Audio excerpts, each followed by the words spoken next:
Good evening, folks. It's Sunday, 24th of August, and I've been having a really big change around in the back garden. We've taken loads of pots, we've emptied them, we've given them away, and the best way to give them away where we live, you put them at the end of your drive, and somebody stops and says, "Can I take them?" And we got rid of 8 big, very big pots today, and the lady was absolutely grateful for them because she works for a local authority project. I think it's called the back alleys, and they make the back alleys into the most beautiful places. Anyway, I'm going to take you for a little walk around the garden. Tony's actually taking the chairs into the front of the garden, the front of the house, and he's painting them. Gets him more space on the drive, and he likes to work where people see him. Not me. I like to do all this in the back where nobody sees. But look at this, isn't it beautiful? I took those that were supposed to be turnips and were very clearly kale, and I've popped them in there. I've just popped them in, and they'll come, or they won't. That dahlia is so pretty. Let me just step back. I've taken some of the tomato plants down, and we've still got hundreds. Oh, we've got tons of tomatoes. They're coming out of our ears. Well, not literally, obviously. They're about ready to be trimmed back a little bit. Do you know, I'm shattered. I'm absolutely bushed. Oh, can anybody identify this? I don't know if it's a butternut squash or some kind of squash. It's about the size, I would say, of a tennis ball, but more elongated. In fact, actually, it looks like it could be turning into a butternut. Well, not turning into one. It either was or it wasn't. And I've put some plants there because next year I'm going to do what I intended to do. I'm going to keep these 2 beds here, that one and that one, for veg. And let me step back. I'm going to put pretty flowers in pots along the front there and there instead of tomatoes. So flowers on the path in pots, 2 raised beds full of veg, and then this one down here, another one, will be full of flowers. And I've just topped it all up now. It was really impoverished at the back there. That's obviously, yeah, strawberry, and I think it's a primula all mixed up. I don't care. I'm so tired, I could not care less. Look at that beautiful hosta. Isn't it gorgeous?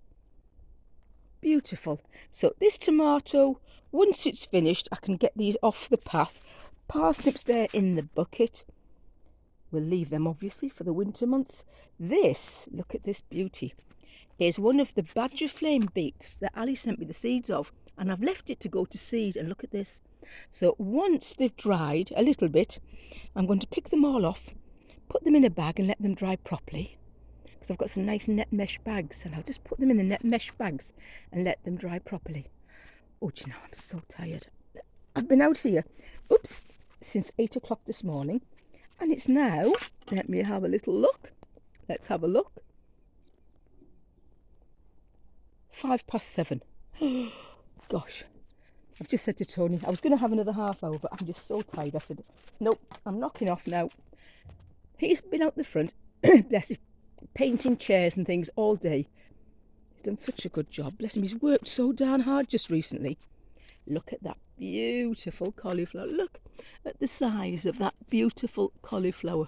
This is the first year I've ever had really any success with cauliflower, so I'm chuffed to bits with them. Celeriac are looking really good. They're really starting to fill out nicely. Oh, I tell you what, I'll go slow so I don't make you feel seasick. Oh, hang on a sec.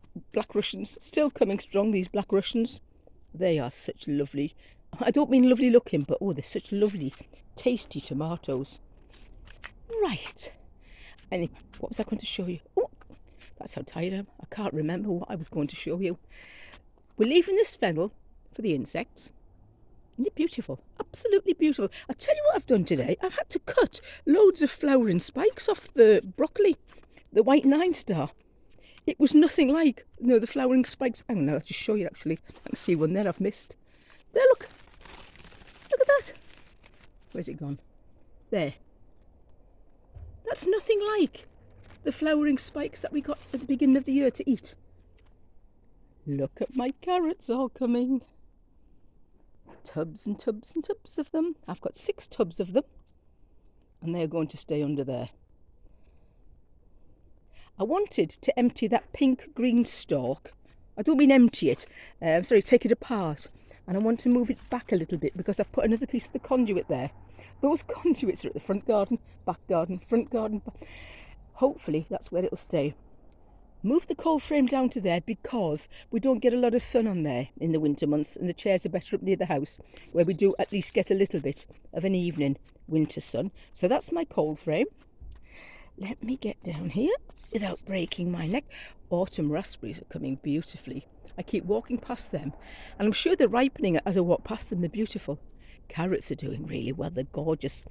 Really delicious carrots. Mouth won't work. I bet Tony wishes it wouldn't. I always say, Tony, I've had an idea. Poor fella. I think it fills him with dread. He's learnt better now. He knows when I say I've had an idea, usually it's a good one. Not always. I'm the first to admit, not always. But look at this. And this squash here, which I didn't know what it was, it's a pattypan. It's a yellow pattypan. Never grown a yellow one before. I don't know why it's just starting to come now, but let's have a little look. We'll show you. Little yellow pattypan. Grown white ones. We think they're gorgeous. In fact, I've got a white one down the garden there. Oh, let me introduce you to Wilson. Do you remember Wilson? At the beginning of the year when there was nothing else in the garden and poor Wilson was all by himself. He looks like a tree fern. He self-seeded when we had the pond. Tell you what we've got lots of this year, ladybirds. It's a really good year for ladybirds. And I tell you what I haven't seen many of, fungus gnats. In my porch, I have not seen many fungus gnats at all. Don't know where they are. I don't mind actually because I'm not hoovering them every night. So I'll walk back up the garden and I'll do a turn round and you can have a little look. We'll stop again. This little thing is called Midnight Candy and it closes up and looks like that through the day normally. These are obviously just starting to open now. And the fragrance, oh my goodness, the scent of them. They're absolutely beautiful. And isn't this lovely? I've cut a big head off this particular one and I'm going to hopefully grow some next year because they're just about, I would say, 3 foot tall. Isn't it lovely? So pretty. And the other head, it was the size of a dinner plate. It was massive. So I've cut the head off. I've popped it in the little greenhouse to dry. And all I'm going to say, folks, is, let me do one quick turn round. All I'm going to say, folks, is, hope you've had as good a day as we have had. And I hope you've had the weather that you hope for. Happy gardening, folks.